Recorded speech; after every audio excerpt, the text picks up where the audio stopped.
मैं आपसे सवाल करना चाहता हूं, बताइए नमाज किसके सदक़े से मिली है? नबी पाक के सदक़े से। रमज़ान किसके सदक़े से मिला? कुरान किसके सदक़े से मिला? हज की तौफीक किसके सदक़े से मिली? ईमान किन के सदक़े से मिला? सारे कहना यार, सारे के। नबी पाक का नाम लेने में शर्माना नहीं है। ईमान किन के सदक़े से मिला? रब रहमान किन के सदक़े से मिला?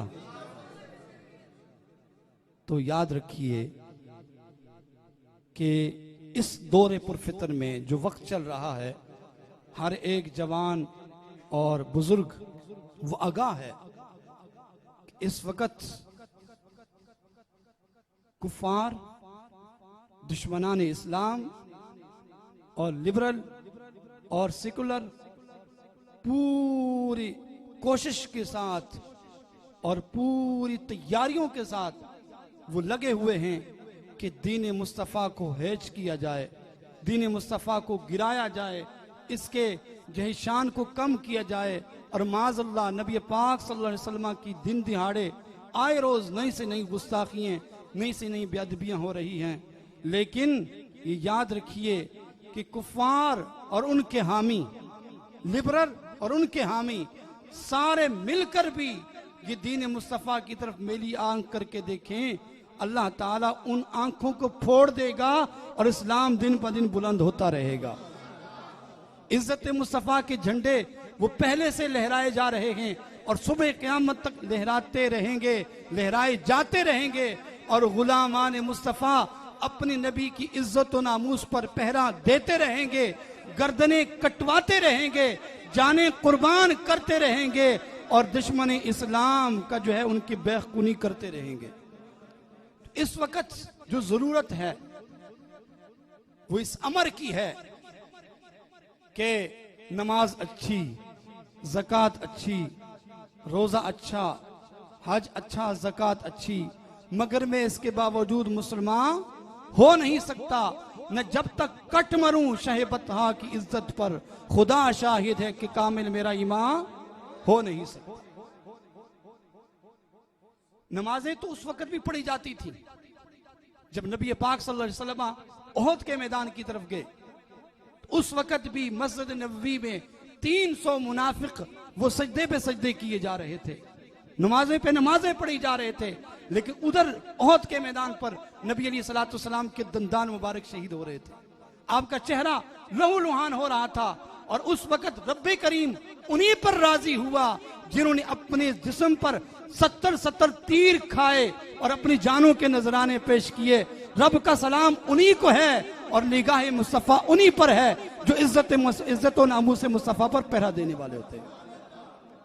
आप नमाजें पढ़ें, रोजे रखें, ये इसमें अल्लाह की रजा है, लेकिन गैरत ईमानी का होना भी बहुत जरूरी है।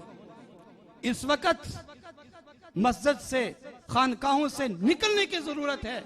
निकलिए और अपने नबी पाक की इज्जत और नामूस का दिफा कीजिए। अगर हम अपनी आवाजों को अपनी नबी पाक की इज्जत के लिए बुलंद नहीं करेंगे, अपनी छातियों को नबी पाक की इज्जत और हुर्मत के लिए कुर्बान नहीं करेंगे, तो हमारी नमाजों रोजों का कोई फायदा बोलो है? नहीं है। याद रखो कि इज्जत और नामूस रिसालत यही असली ईमान है। अगर कोई समझे ना कि कुफार गुस्ताखी करते तो अल्लाह ताला उन्हें पकड़ लेगा, अल्लाह उन्हें सजा देगा, हमें पूछने की क्या जरूरत है, हम तो कुछ नहीं कर सकते, तो फिर नबी पाक सल्लल्लाहु अलैहि वसल्लम को जिहाद करने की जरूरत है बोलो नहीं थी। सरकार जिहाद ना करते, काफिर जितनी मर्जी गुस्ताखियां करते, अल्लाह के नबी मस्जिद में बैठकर अल्लाह का जिक्र करते, सहाबा भी जिक्र करते। अरे अल्लाह के बंदो, नबी पाक ने तो 70 जंगें लड़ी हैं। किस लिए? इस्लाम के अलम को बुलंद करने के लिए, दुश्मनान इस्लाम को नेस्तो नाबूद करने के लिए। तो आज अलमिया ये है कि जिहाद और अज़्म जिहाद को, जज्बे जिहाद को उम्मत से मिटाया जा रहा है।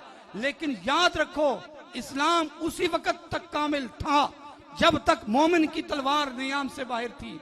जब से ये तलवार नियाम के अंदर से गई है, उस वक्त से लेकर आज तक मुसलमान ही जलील ख्वार हो रहा। चारों तरफ देख लीजिए, मुसलमान ही कट रहा है। किस वजह से? कि मुसलमानों के जहनों से जिहाद के जज्बे को खत्म किया गया। इसलिए इस वक्त जरूरत है कि अपने नबी पाक की इज्जत और हुर्मत पर पहरा दें।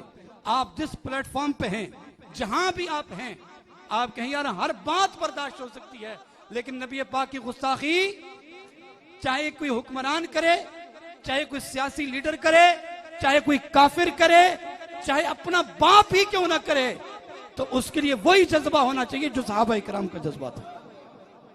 हम चूंकि नक्शबंदी हैं, हम क्या हैं? है ना? हाथ खड़ा करें। हम नक्शबंदी हैं, नक्शबंदियों के इमाम, पेशवा, सबसे बड़े खलीफा, सबसे बड़े सिद्दीक, सबसे बड़े साजिद, सबसे बड़े जाकिर और सबसे बढ़कर अल्लाह और उसके रसूल के महबूब सैयदना अबू बकर सिद्दीक रज़ियल्लाहु ताला अन्हु। आपका क्या मिशन था? आप खाली तस्बीह फेरने वाले बुजुर्ग नहीं थे, चिल्ले काटने वाले, वजीफे पढ़ने वाले बुजुर्ग नहीं थे। आपके वालिद ने एक मरतबा नबी पाक की शान में नाजेबा अल्फाज इस्तेमाल किए, बूढ़े बाप को ऐसा तमाचा मारा कि बाप वहां जाकर गिर गया। बेटे की बारी आई, बेटे ने कहा अब्बा हुजूर, बदर के मैदान पर आप मेरे तलवार के नीचे थे, अगर मैं चाहता आपका सर तन से जुदा कर सकता था, लेकिन मैंने बाप समझकर आपको छोड़ दिया। आप फरमाते हैं बेटे, रब्बे काबा की कसम, अगर तू मुझे उस दिन नजर आता तो सुन, मैं तुझे अपना बेटा समझकर कभी भी माफ ना करता, मैं रसूलुल्लाह का दुश्मन समझकर तेरा सर तन से जुदा कर देता। इसलिए हमारा वही जज्बा होना चाहिए। इज्जत नामूस से मुस्तफा पर, ए फ्रांस के लाइनों, तुम खाके शाया करते हो, हम ये दुआ करते हैं अल्लाह हमें इतनी जुर्रत दे कि फ्रांस के हर उस कुत्ते की गर्दन हम तन से जुदा कर दे। सब कहो आमीन, ऊंची कहो आमीन। हम हर जुल्म बर्दाश्त कर सकते हैं, हर सितम बर्दाश्त कर सकते हैं, अपने नबी पाक की गुस्ताखी हाथ खड़ा करके नहीं बर्दाश्त कर सकते। इन हुक्मरानों को, इन लीडरों को, इन एस्टेब्लिशमेंट्स को ये पता होना चाहिए कि पाकिस्तान के मुसलमान ये वही गुयूर मुसलमान हैं जिनमें गाजी इल्मुद्दीन शहीद पैदा हुए। ये वही गुयूर मुसलमान हैं जिसमें गाजी उमर चीमा पैदा हुए। ये वही गुयूर मुसलमान हैं जिसमें गाजी तनवीर जैसे जो है नौजवान पैदा हुए। और ये वही मुसलमान हैं जिनकी माओ ने गाजी मुमताज कादरी को जन्म दिया है। इसलिए इस वक्त जरूरत है कि हम नमाज जरूर पढ़ें, रोजा जरूर रखें, लेकिन दिल में गैरत ईमानी रखें। अपने नबी पाक के गुस्ताखों के साथ कोई ताल्लुक, उनके साथ कोई कम्प्रोमाइज ना करें। याद रखिए, मोमिन का दिल, मोमिन किसी में दो दिल नहीं होते, एक दिल होता है। कितने दिल होते हैं? ये नहीं कि सियासी दिल हो और एक मजहबी दिल हो, ये नहीं तो एक दुनिया वाला दिल हो और एक दीन वाला दिल हो। जी दीन में तो मैं सूफी साहब के साथ हूं, सियासत में भी उनके साथ हूं जो गुस्ताखों के साथ खड़ा है, सियासत में मैं उसके साथ हूं जो कादियानियों के साथ खड़ा है, सियासत में मैं उनके साथ हूं जो गुस्ताखों को प्रमोट कर रहा है। तो ऐसे दिल से खुदा की पनाह चाहिए। मोमिन के दिल, सीने में एक ही दिल है जो रसूलुल्लाह को वो दे चुका है। आप अपना दिल रसूलुल्लाह को दे चुके हैं कि नहीं दे चुके?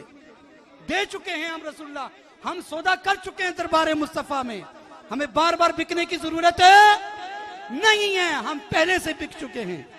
जब तक बिके ना थे कोई पूछता ना था, आका तुमने खरीद कर अनमोल कर दिया है, आका तुमने खरीद कर अनमोल कर दिया है। याद रखिए, आज अल्लाह के वलियों के तज़किरे, अल्लाह वालों की दरगाहों पर आपका आना, अल्लाह वालों की सोबत में बैठना किस वजह से है? इसलिए कि इन्होंने दिल मुस्तफा पे कुर्बान कर दिया है, इन्होंने अपने दिल को रब के हुजूर झुका दिया है। इसलिए हम इनके दरबारों में आते हैं कि ये दिल अपने मुस्तफा करीम की बारगाह में बेच चुके हैं। और हमें भी ये दावत देते हैं, यार ये दर दर पे झुकने की क्या जरूरत है, एक दर पे झुक जा, उस दर से खुदा भी मिलता है, मुस्तफा भी मिलता है। तो इसलिए इस वक्त जरूरत है मैदान में निकले। आज देखें कि वो फ्रांस के लाइनों ने इस सरकारी सतह पर तारीख में पहली बार ऐसा हुआ, उन्होंने हमारी नबी पाक की गुस्ताखी की। और हमने एक मुतालबा किया हुकूमत वक्त से कि इनके सफीर को निकाला जाए, इनके सफीर को, इनसे तिजारती और हर तरह के ताल्लुकात का बाइकाट किया जाए। लेकिन 6 माह गुजरने वाले हैं, लेतुल हाल से काम लिया जा रहा है। किस वजह से? कि इनके दिलों में ईमान कामिल नहीं है, इश्क मुस्तफ़ा कामिल नहीं है। लेकिन कुर्बान जाएं नबी पाक की शान पर। अरे इंसान तो कुजा, सरकार की इज्जत पर तो जानवरों ने भी पहरा दिया है, कुत्तों ने भी पहरा दिया है। अरे कुत्तों ने भी पहरा दिया है, गधों ने भी सरकार की इज्जत और नामूस पर पहरा दिया है। और हम इंसान होकर पीछे रह जाएं तो फिर हम उनसे तो बदतर हुए ना। याफूर नामी गधा था जिनका नाम शहाब था। तो वो यहूदी के पास था। गज़वा खैबर के दिन नबी अलैहिस्सलातु वस्सलाम जब खैबर में गए तो वो गधा बारगाह मुस्तफ़ा करीम में हाजिर हुआ और बज़बान अरबी वो सरकार से गुफ्तगू करने लगा। गधा, गधे से कभी गधे को कभी गुफ्तगू करते हुए देखा है आपने? लेकिन वो गधा गुफ्तगू कर रहा है। क्या कह रहा है? सुनिए, ईमान ताजा हो जाएगा और आपके और मेरे आने का मकसद भी पूरा हो जाएगा। गधा क्या कहता है? अर्ज करता या रसूल अल्लाह सल्लल्लाहु कि मैं उन गधों की नस्ल में से हूं, मैं उन गधों की नस्ल में से हूं कि जिन पर जो है वो नबियों ने सवारी की है। 60 से ज्यादा नबियों ने उस गधों पे सवारी की है। और सुनिए उस गधे की गुफ्तगू। कहता या रसूल अल्लाह सल्लल्लाहु मैं उन गधों की नस्ल में से आखिरी गधा हूं और आप नबियों में से खातमुन नबिय्यीन हैं। मैं उन गधों की नस्ल में से कौन हूं? आखिरी गधा हूं, आप खातमुन नबिय्यीन हैं। मेरे बाद उन गधों में से कोई गधा नहीं आने वाला जिस पर कोई नबी सवारी करेगा और आपके बाद कोई नबी आने वाला नहीं है। आज 15 सदियां गुजर गई हैं और कलमा रसूलुल्लाह का पढ़ते हैं और लफ्ज़ खातमुन नबिय्यीन अदा ना हो और अभी तक यही शक व शुबा पड़ा हो कि सरकार खातमुन नबिय्यीन है कि नहीं है। पनाह है ऐसे लोगों से। तो वो गधा कहता है या रसूलल्लाह आप खातमुन नबिय्यीन हैं। मैं एक यहूदी का गधा था, यहूदी मुझ पे सवार होता था, मैं बार बार उसको गिरा देता था इस वजह से कि वो पलीद था। मेरी पुष्प पर तो पाक नबी ने सवार होना था, मैं उस पलीद को सवार नहीं होने दिया और आपके लिए मैं हाजिर हूं। अल्लाह के नबी ने उस गधे को कबूल फरमाया, उसका नाम याफूर रखा। फिर वो गधा इतना सियाना था, सरकार फरमाते थे गधे याफूर जाओ अबू बकर को बुला के लाओ, जाओ उमर फारूक को बुला के लाओ, जाओ उस्मान गनी को बुला कर लाओ। साहबा कहते हैं वो हर एक के दरवाजे पे जाता, सर से दस्तक देता और फिर जब कोई बाहर निकलता तो सर हिलाता कि रसूलुल्लाह बुला रहे हैं। तो रसूलुल्लाह बुला रहे हैं तो इस वक्त जरूरत है अपने नबी पाक से टूट कर मोहब्बत कीजिए। कैसी मोहब्बत? जो हमें आला हज़रत सिखा गए। क्या सिखा गए? आपने मेरे साथ मिल के पढ़ना है जो बाबा जी खादिम हुसैन रिजवी रहमतुल्लाह ताला अलैह पढ़ा करते थे और लोग भी इनके साथ झूम जाते थे। क्या शेर है? उन्हें जाना ऊंची, उन्हें जाना उन्हें माना और ऊंची, उन्हें जाना उन्हें माना, न रखा गैर से काम, लिल्लाहिल हम्द में दुनिया से मुसलमान गया। वमा तौफीक इल्ला बिल्लाह।